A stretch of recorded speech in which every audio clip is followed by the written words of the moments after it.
welcome to another edition of Caillou Connections. I'm your host, Gary Smith, and hopefully everybody out there is doing well. I know a lot of people in the Keystone State have gone green, so hopefully people are enjoying the weather responsibly and getting out there and trying to get back to a normal life existence as much as we can in this trying time. But hopefully everyone is out there being safe and enjoying this time. And speaking of enjoying the time, I think we're going to enjoy the next half hour because I have a very special guest on today, a good friend of mine. And I got to ask him the first question is Chad. We're here with Chad MERRIL. And Chad, what's the secret? You look exactly like you did when you were a student at Caillou. Except for the receding hairline, right? The secret to youth is running. That's my secret. Excellent. And we'll get to that in a second because I know we have a lot of alumni and friends of mine that are runners. I don't run because I tried it. That was the worst thing I hated about whenever I played sports. I had no endurance and anything like that. But mad props to anybody that can go out there and get the miles in, because every time I see people running for distance, I'm like, oh my goodness, that is amazing. But we'll talk about the fun stuff in a little bit. But Chad, you have had an interesting journey, and we'll talk about what your field is in a second. Actually, tell people what you're doing now, and then we'll kind of backtrack and find out what your journey from Caillou was to where you are now. But where are you right now this very second? Yeah, so right now I'm a senior meteorologist at a company called Earth Networks, formerly known as WeatherBug. I'm also a manager there as well. I also hold two other part-time jobs. I do a little bit of radio on the side with a company called Nowcast Radio, basically weather forecast for low-powered across the U.S. I just do a handful of those, and I'm also the weather prognosticator for the Hagerstown Town and Country Almanac. So there's two popular almanacs, the Old Farmer's Almanac and the local Hagerstown Town and Country Almanac. So I just assumed that role back in the fall. So those three jobs are what I'm currently doing. And which role is the coolest out of the two, meteorologist or prognosticator? Because when I saw you had that in your description for the ID bar, prognosticator, I'm like, what is that? Sounds like a superhero. So exactly what is the difference between a meteorologist and a prognosticator? A weather prognosticator is one that basically forecasts the weather out 18 months or so. You don't have to necessarily have a meteorology degree to do so. So that's what the term weather prognosticator is. It's been a long-standing term with that particular role with the person who's been responsible for doing those forecasts. So when you purchase an almanac and you look a couple of months ahead and you see, okay, well, my birthday's on August 30th. The weather's going to be hot and humid, maybe a thunderstorm. That's the weather prognosticator's job, is putting all those forecasts together. But they just keep that term through the years, regardless if you're a meteorologist or not. Well, that's excellent. Now what we're going to do is we're going to be the reverse of a prognosticator. So we're going to go back in time. So Chad, just talk a little bit about your connection to Caillou. I mean, it's crazy every time we do these shows. Whenever I see people that I've worked with, whenever I hear the years they were in school, it's kind of crazy because time flies. But just talk about your journey from little Chad, the prognosticator, to college Chad, and what you did while you were here at Caillou.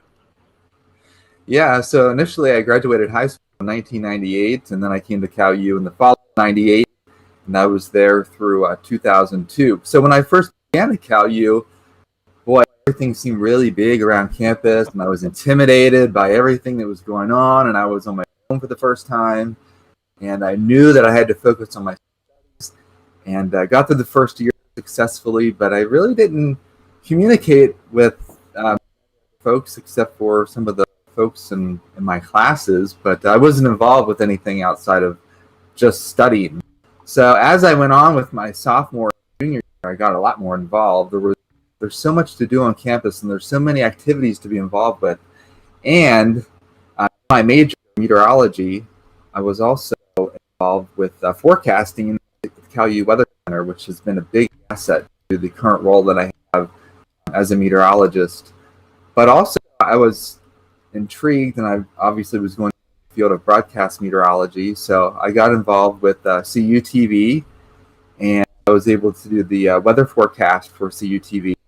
Now, this was back in 2002, so this was 18 years ago, which is hard to believe. But it just seems like yesterday.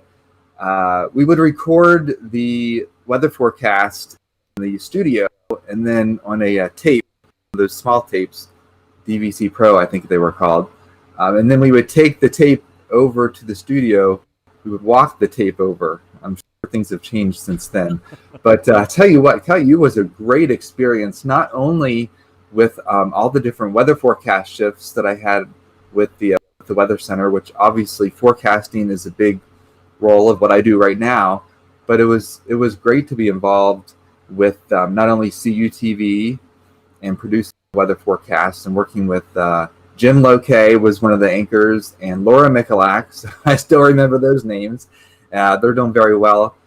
And also, I was involved with the National Club, and I got to meet a lot of folks who had come to CalU from, Japan and China to this small campus in southwestern Pennsylvania with the student population of 5,000 people. But CalU offers so much to the students, so many different activities and so many real-world experiences that it was almost a seamless transition into the real world after leaving Cal, because I had done so much and there at the university and was involved and had my feet wet in many different organizations that it really helped with the real world. And even the classes, obviously, that I took prepared me very well for what I'm doing now as a meteorologist. So started out very intimidated, very shy, and then by my senior year, I was involved with so much on campus. And it was like of course, you start out as a small fish in a big pond, and then you end up as a big fish in a little pond. And that's what happened to me.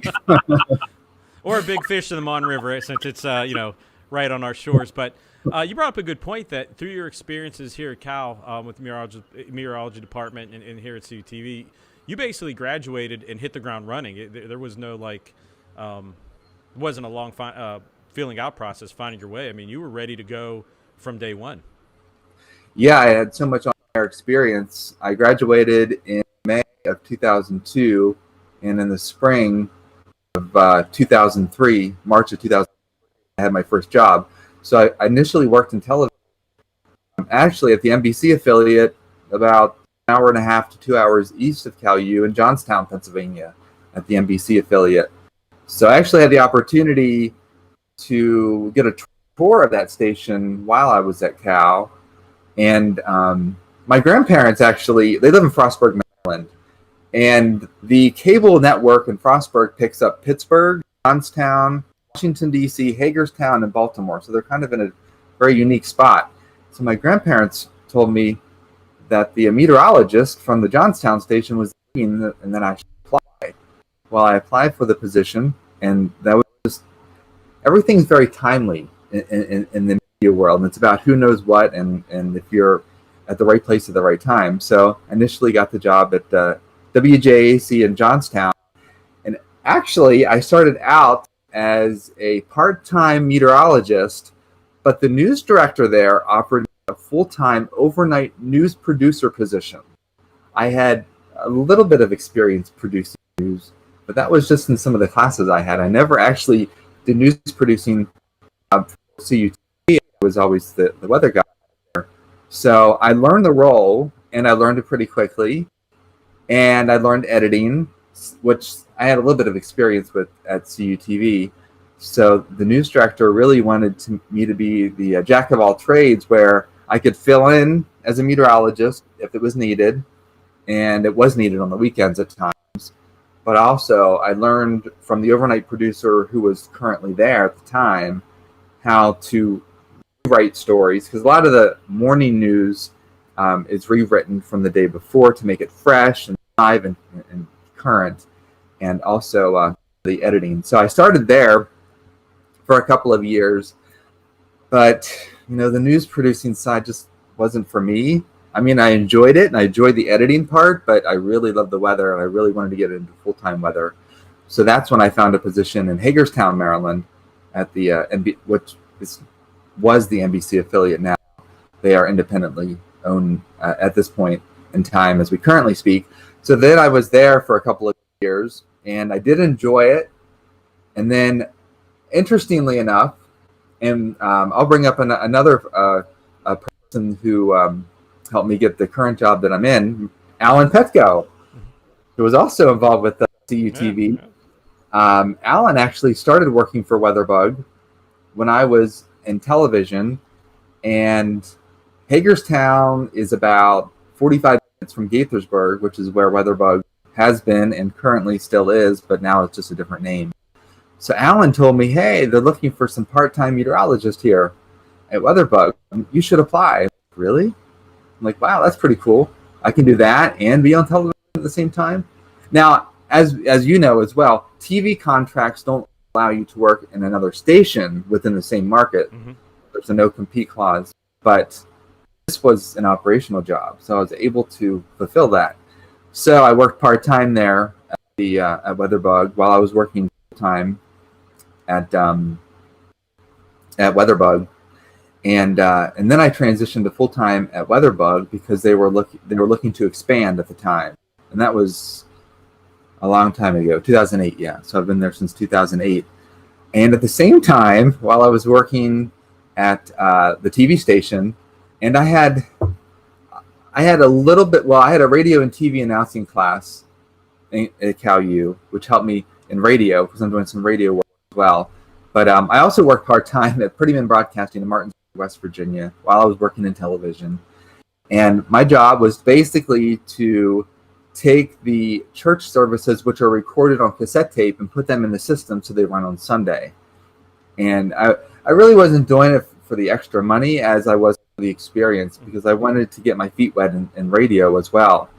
So going through here, my as I was working part time at WeatherBug and full time at the TV station, I was approached by one of the senior meteorologists at WeatherBug. He said, "Hey, he's like WTOP, which is the number one radio station in DC, looking for some freelance meteorologists. Would you be interested?" I said, "I can't do it." I said, "I'm working for the TV station, so there's a non-compete there. I can't have my, I get let go from the TV station, and it's just something I can't do at the time." He said, "Okay, okay."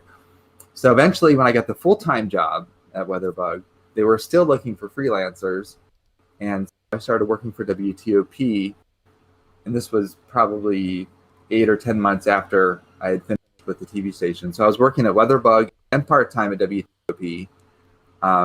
And now, fast forwarding, I'm working at a company called Nowcast Weather, which I can do right from my home. I don't have to go to the radio station, and I can do it from my home and then send the audio files out.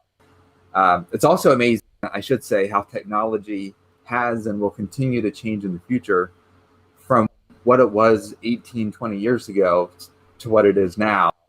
Because whenever I was on CUTV, we would record the broadcast, and then we would walk down to the student union, and then turn in the BBC Pro tape. So a lot has changed, and of course the weather graphics system. Oh my gosh, it's made a complete 360. Well, you mentioned the tapes, and I remember we had a student just this past year. I said, "Hey, go in the back and get me a DVC Pro tape," and they looked at me like I had Really? three heads. They're like, "What is this? How does this work?" I'm like, "It's not that old technology, but if you think about it, our first DVC Pro deck that we got here at the station at that time, that was state of the art, would have been in the fall of 1999." And that was a good digital format for about 20 years. But now, of course, everything's thumb drives and cloud-based. And in a couple years, it'll probably all be holograms. But let's go back a little bit, unpack some of the stuff, because you had a lot of really interesting things I wanted to touch on. The first thing was way back at the beginning when you were talking about your first jobs. And you were asked by the station manager if you wanted to take on a different role. And you said yes. And I think that's a great lesson for any student to learn. Is step out of your comfort zone. Were you nervous? Were you what was your feeling whenever you were like, okay, I'm going to do this? Because like I said, in this day and age, you have to be able to do anything, but that might be something just to try and guide students now, being like, hey, any opportunity, especially in the media business, you got to take it. That's exactly right. And I'll never forget this, and I'll remind you more. When I had my first news director to the office, said, "Listen, about convective available potential energy, jet streams. None of that applies on television. You use that information forecast, but you've got to communicate the information so the public understands it. So that was the first bit of information the news director ever told me was, he said, I know you know about this stuff, but you can't. And I didn't have it on my resume tape, but he just wanted to be clear about that. And whenever he offered me the overnight producer position, he said, well, if you're willing to take it, we're willing to train you. And I said, sure. I said, I'd love to learn news producing.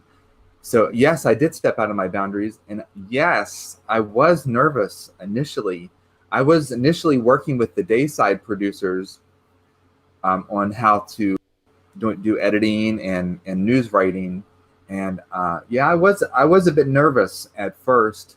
Most of my nerves came from being able to efficiently work at a fast pace, because in the news environment, especially one news producer producing a 2-hour newscast in the morning, you've got to work at a certain pace to get things done, or the news just won't go on, and that's not. So for me, in working as an overnight producer was pretty much a learning curve initially, but it also had to do with how fast I was moving through the process, and I was nervous that I would fall behind. But there were another person I was working with overnight that helped me at times. But the nerve-wrackingness came from basically being able to do my job, but do it in a short amount of time, because the college experience was wonderful, and I didn't have that much news producing experience. But when you're actually in the real world producing for a newscast, you have these hard deadlines, and I was very nervous because I knew I had to do certain tasks by certain times. So I was able to do it, but I had to learn quick. You had to learn quick and then continue on is the best way to say it.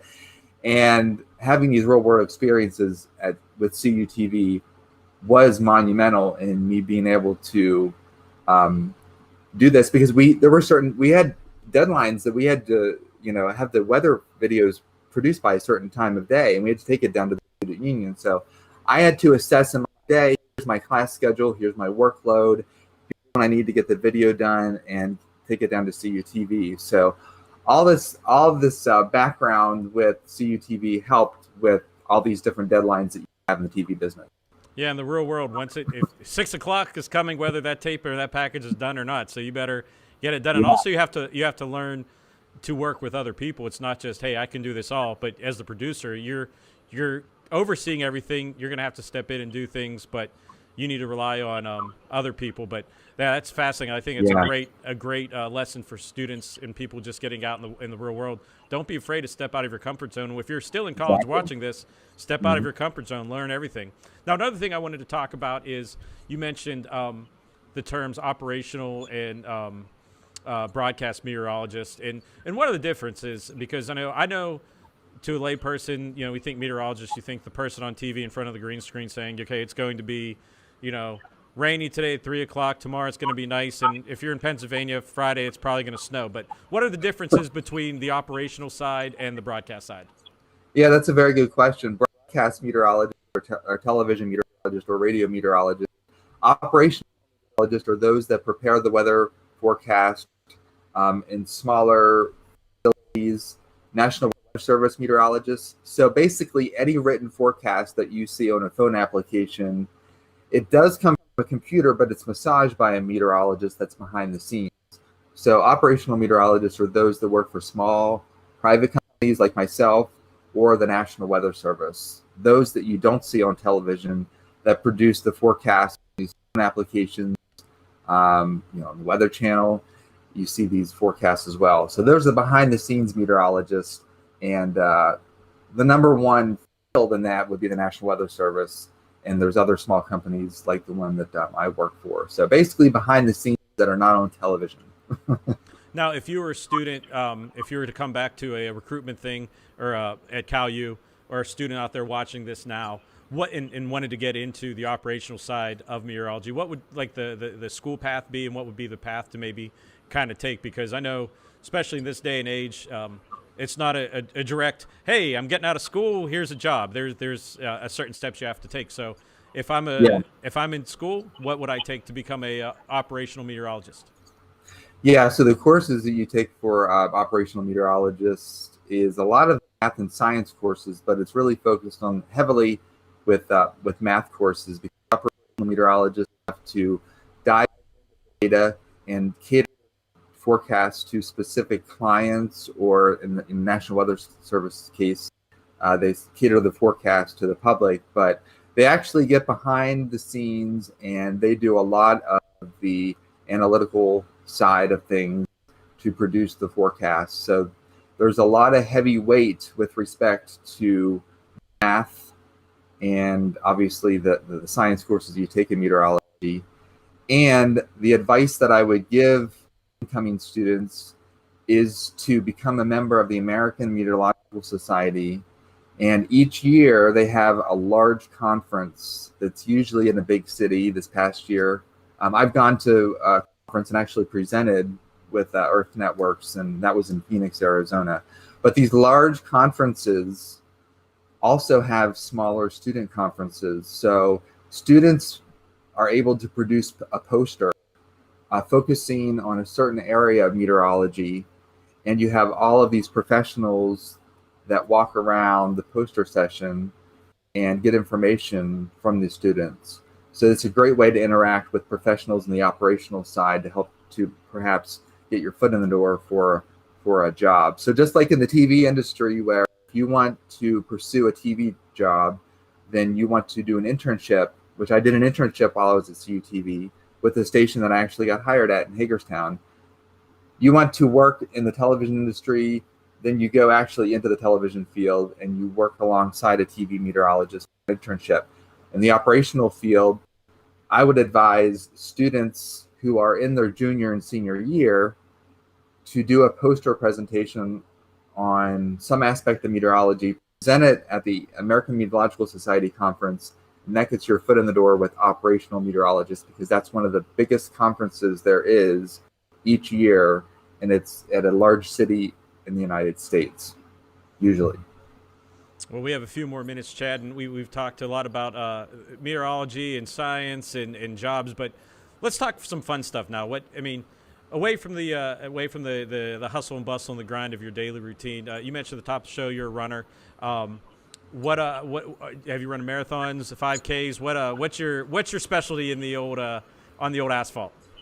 5K to the Boston Marathon. I've done the Boston Marathon twice successfully. First year there, I actually passed out because of heat exhaustion. It was a bad experience. But I learned my lesson, hydrate, which I knew. But yes, I've been to the Boston Marathon twice since then. And but the race that I like the most is a half marathon because it doesn't require as much training. And I, as a long distance runner, can go out and run a half marathon pretty much any day. But doing the Boston Marathon was on my bucket list, and it was a goal of mine, and I achieved that. I'm glad I achieved that fairly recently.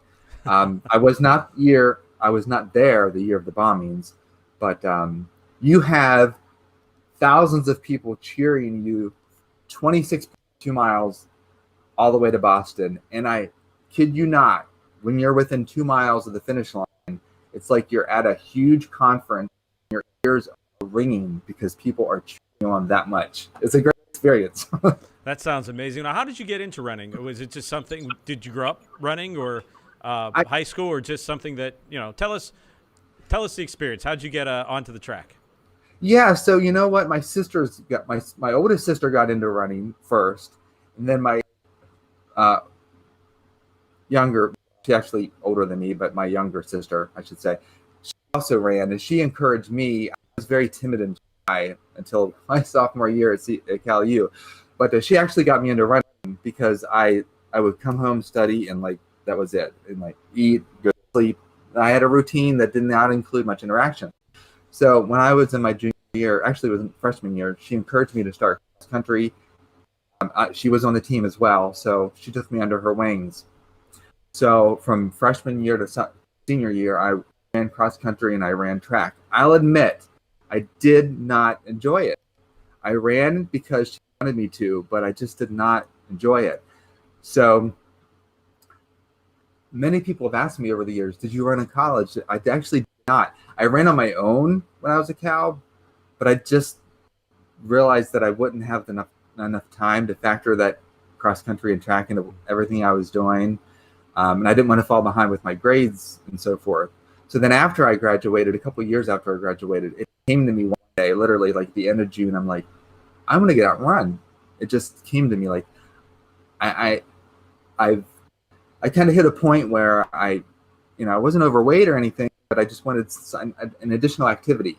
So I started running, and then I joined a team in Hagerstown, and then the coach was very encouraging. And he after my first half marathon, he's like, hey, guess what? If you double that time, you can qualify for the Boston Marathon. And only like 3% of marathon runners qualify. I'm like, are you kidding? So I worked for that, and I've loved it ever since. And it's just a way to relieve stress, because there's a lot of stress in the real world. Right. Well, what would be, you said you crossed Boston off your bucket list. What would be the next thing up on your bucket list as a runner? Well, the next thing would be to do one of these Ironmans, triathlons. So that would be the next on my bucket list. Running or swimming, I guess it's swimming 2 miles, biking 100 miles, and running a marathon. Just to do it, I'd like to do it. I'd like to do an ultra marathon as well, which is basically anything more than 26.2 miles. I'd just like to do it. I don't want to compete. I'd just like to say, hey, I just ran an ultra marathon for the first time in my life. Well, actually, what I'm hearing is I'm going to combine the two. I think with your meteorological background, your running background, way technology is, you get a mount and you become the running meteorologist or the running prognosticator. That could be the next thing you do. But Chad, we're pretty much out of time here. Last question.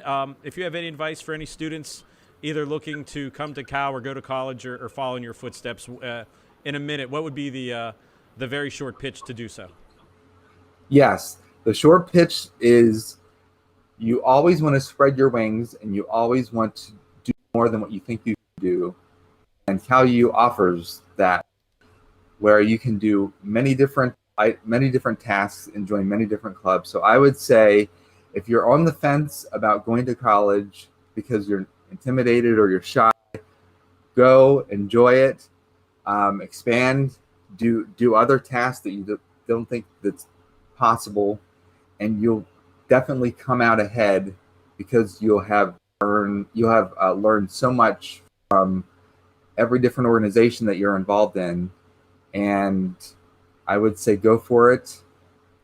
Challenging times right now, but this is a really great time to expand your knowledge with all the different classes that are available online. So expand your knowledge, because you never know which field you might end up in. As was the case with me, I never thought I'd be a news producer, and I was a news producer because I'd learned it. So, and of course, I'm back in meteorology, but the sky is the limit, and that would be my advice. Well, Chad, thank you very much for taking some time out and sharing your story. Like I said, I knew coming into this it was going to be very interesting, because I know you've done a lot. They say life is a journey, not a destination. You've definitely taken the journey aspect of it. But if you want to learn more and stay in touch with anything here on CUTV, make sure to check us out on our Facebook page, California University Television, our Twitter, @CUTV_PA, our good friends at Cal Times. Cal Times, their Twitter is @CalTimes, and you're also going to see a multimedia piece to go along with this interview with Chad that Jeff Elson and his staff will do. And our friends over at 91.9 FM WCAL, they are starting to do some more remote programming at home. But right now what they're doing mainly is on Spotify. They have a collaborative playlist. So just go to WCAL Power 92. And Chad, you're not off the hot seat yet. If you had to add one song to that collaborative playlist, what would be the song you would add? Oh, and the song would be... And this has been the toughest question I've asked every guest. Yes. So it's a song by Whitney Houston. Yeah, I love her. She's one of my favorite artists. I love, another thing that I do is do some, this is running way too long, but I do a part-time DJ at an oldie station in Greencastle. And it's something I started back in April, and I love doing part-time. It's a song by Whitney Houston.